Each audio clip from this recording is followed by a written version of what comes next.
बहन जी जरा मेरी बात तो सुनिए। बहन जी, हमने तो सोचा ही नहीं था कि आपकी बेटी इतनी काली निकलेगी। बहन जी, भगवान ने 2 ही तो रंग बनाए हैं, एक काला और एक गोरा। अगर मेरी बेटी काली है तो इसका मतलब ये तो नहीं कि कोई भी उससे शादी ही नहीं करेगा। किसी का तो पता नहीं, लेकिन मैं अपनी बेटी की शादी आपकी बेटी से नहीं करवा सकती हूँ। इतना कहकर लता वहाँ से चली जाती है, जिसके बाद बेचारी प्रियंका बहुत बुरी तरह रोने लगती है। आप मेरी शादी मत कीजिए, मुझे पता है कोई भी मुझसे शादी नहीं करेगा। मैं इतनी काली हूँ कि किसी को भी पसंद नहीं आने वाली। तभी वहाँ अपने कॉलेज से स्नेहा घर पर आती है। चलो, तुम्हें इतना तो पता ही चला गया कि तुम्हारी कालेपन की वजह से कोई भी तुम्हें पसंद नहीं करता। स्नेहा ऐसा कहकर अपने कमरे में चली जाती है। वहीं बेचारी प्रियंका को बहुत दुख होता है। ऐसे ही कई समय तक विनीता अपनी बेटी के लिए रिश्ता ढूंढती रहती है, लेकिन उसके कालेपन की वजह से कोई उससे अपने घर का रिश्ता नहीं करता। एक दिन शकुंतला नाम की एक औरत अपनी बेटी का रिश्ता लेकर विनीता के घर पर आती है, जहाँ उसकी नजर स्नेहा पर पड़ती है। स्नेहा बहुत गोरी और सुंदर थी। इसी के चलते शकुंतला कहती है, बहन जी मेरे 2 बेटे हैं, मैं सोच रही थी कि क्यों ना आपकी दोनों बेटियों से अपने बेटों की शादी करवा दूं, क्योंकि मुझे आपकी दोनों ही बेटियां पसंद आई हैं। ये तो विनीता के लिए सोने पर सुहागा था। वो अपनी दोनों बेटियों की शादी शकुंतला के दोनों बेटों से कर देती है, जिसके बाद शकुंतला अपनी दोनों बहू को घर ले आती है। लेकिन इस बात से स्नेहा को बहुत एतराज था कि उसे अपनी बहन जरा भी पसंद नहीं थी, जिसके चलते वो जब अपनी सास को अपनी बहन से बहुत प्यार से बात करते हुए देखती है तो उसे बहुत गुस्सा आता है। ज्यादा ही पसंद आ रही है मेरी सास को मेरी काली कलौटी बहन। इसे तो बहन बोलते हुए भी मुझे शर्म आती है। इसका कुछ तो करना पड़ेगा। इस ससुराल पर सिर्फ और सिर्फ मेरा ही हक होना चाहिए। फिर क्या था, उस दिन के बाद से स्नेहा अपनी सास के कान भरना शुरू कर देती है।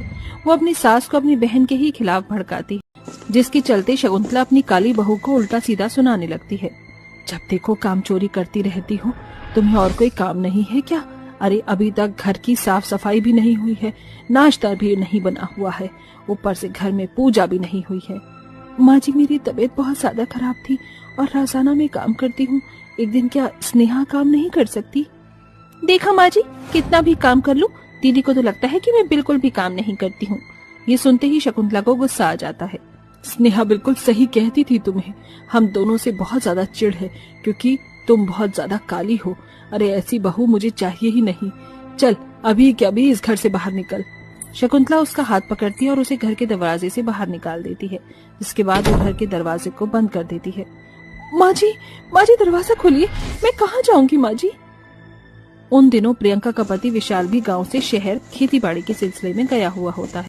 बेचारी प्रियंका वहां से चल जाती है और चलते चलते उसे एक टूटी फूटी झोपड़ी दिखाई देती है। अब मैं क्या करूं? मेरे पास रहने का कोई ठिकाना तो है ही नहीं, यहीं पर रह लेती हूँ।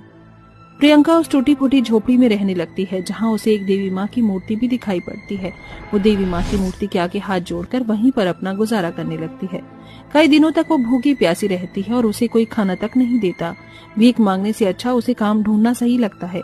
वो मुखिया के घर में साफ सफाई का काम शुरू कर देती है, जिसके चलते मुखिया उसे 2 वक्त की रोटी और कुछ पैसे दे देता है। एक दिन प्रियंका अपने आप से कहती है, और कब तक मैं इस तरह नौकरी करती रहूंगी? मुझे पार्लर का सारा काम आता है, लेकिन मुझे पार्लर की नौकरी कहीं मिल ही नहीं रही। क्यों ना मैं खुद का ही एक पार्लर खोल लूं? प्रियंका पार्लर खोलने के लिए मुखिया से कुछ पैसे उधार ले लेती है, जिसके बाद वो एक छोटा सा पार्लर खोल लेती है। वो काली थी, जिसके चलते उसके पार्लर में कोई नहीं जाता था। कौन जाएगा इस काली कलौटी के पार्लर में? मुझे तो बिल्कुल भी यकीन नहीं होता कि इसके पार्लर में जाकर किसी चीज का कोई निखार आएगा। इतनी बदसूरत पार्लर वाली के पार्लर में कोई नहीं जाने वाला। वो दोनों वहाँ से चली जाती हैं और बेचारी प्रियंका ये सुन लेती है, जिसके बाद वो रोते हुए अपने पार्लर में रखी हुई देवी माँ की मूर्ति से कहती है, देवी माँ मेरी मदद करो, मैंने मुखिया से पैसे लिए हैं, मुझे उनके पैसे भी चुकाने हैं। ऊपर से मेरे काले रंग की वजह से मेरे पार्लर में कोई नहीं आ रहा। अब मैं क्या करूँ? मुझे कुछ समझ नहीं आ रहा। जैसे ही प्रियंका इतना कहती है, वहाँ देवी माँ की मूर्ति से देवी माँ ही प्रकट होती है। तुम चिंता मत करो, मैं तुम्हारी मदद करूंगी। मैं जानती हूँ तुम्हारे साथ जो भी हुआ बहुत गलत हुआ, लेकिन अब आगे तुम्हारे साथ कभी कुछ बुरा नहीं होगा। मैं तुम्हें एक दिव्य शक्ति देती हूँ, लाओ अपने हाथों को आगे करो। जैसे ही प्रियंका अपने हाथों को आगे करती है, देवी माँ अपने हाथों से उसके हाथों को स्पर्श करती है, जिसके चलते वहाँ एक हल्की सी रोशनी उत्पन्न होती है। अगर तुम किसी भी चीज को स्पर्श करोगी तो वो बहुत सुंदर गोरा हो जाएगा। चाहे तो अपने ऊपर तुम ये करके देख सकती हो। जैसे ही प्रियंका अपने चेहरे को स्पर्श करती है वो बहुत सुंदर और गोरी हो जाती है। ये देवी माँ का शुक्रिया अदा करती है, जिसके बाद देवी माँ वहाँ से गायब हो जाती है। उनके जाने के बाद वहाँ से एक काली सी मॉडल लड़की जा रही होती है। वो प्रियंका का ब्यूटी पार्लर देखकर उसके ब्यूटी पार्लर में आती है और कहती है, देखो मेरा कोई अच्छा सा मेकअप कर दो जिससे मैं थोड़ी गोरी सी नजर आऊं। आज मेरा एक फंक्शन है, मुझे उसमें सुंदर दिखना है। तनीषा ऐसा कहकर कुर्सी पर बैठ जाती है, जिसके बाद प्रियंका एक क्रीम लेकर तनीषा के चेहरे को स्पर्श करती है। इतना करते ही वो बहुत ज्यादा सुंदर और गोरी हो जाती है। जब तनीषा अपने आप को शीशे में देखती है तो वो हैरान रह जाती है। ओह माय गॉड, क्या ये मैं हूँ? मुझे तो यकीन ही नहीं होता। तुमने तो मेरी काया ही पलट दी। ये सब तुमने कैसे किया? मैं तो बहुत खूबसूरत लग रही हूँ। मुझे इतना सुंदर बनाने के लिए तुम्हारा बहुत बहुत शुक्रिया। ये लो मेरी तरफ से तुम्हें डबल पैसे। तनीषा इतना खुश हो चुकी थी कि वो प्रियंका को अपनी मेहनत के डबल पैसे देकर जाती है। वहीं प्रियंका भी बहुत खुश होती है। जिस फंक्शन में तनीषा जाती है वहाँ उसकी सभी सहेलियों उसके गोरे रंग को देखकर बहुत प्रभावित होती हैं और उससे उसके पार्लर के बारे में पूछती हैं। पता नहीं कोई नया पार्लर था और वो पार्लर वाली भी सुंदर और गोरी थी। अगर तुम चाहो तो मैं तुम्हें वहाँ लेकर चल सकती हूँ। तनीषा की सारी सहेलियां उसके साथ प्रियंका के पार्लर में जाती हैं, जहां तनीषा उन्हें भी गोरा करने के लिए बोल देती है। प्रियंका एक एक करके सभी को स्पर्श करती है और वो गोरी और सुंदर हो जाती है। अरे वाह, ये तो कमाल हो गया। क्या बात है, ये ब्यूटी पार्लर तो एक जादुई ब्यूटी पार्लर है, जहाँ कोई भी काला जाएगा वो गोरा होकर ही बाहर आएगा। फिर क्या था, उसके बाद से प्रियंका बहुत ज्यादा फेमस हो जाती है। उसके पार्लर के बाहर लाइन लगी हुई होती है।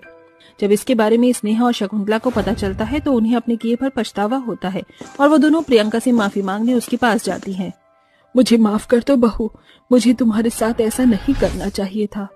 हाँ दीदी, मुझे भी माफ कर दो, मैंने भी आपके साथ बहुत बुरा किया। बल्कि आप लोगों ने जो किया मेरे साथ वो बहुत अच्छा किया। आज आप लोगों की बदौलत ही मैं इस मुकाम पर हूँ। लेकिन अगर आपको ऐसा लगता है कि मैं ये सब छोड़कर आप लोगों के साथ चलूंगी तो ऐसा नहीं है। मैं कहीं नहीं जाऊंगी।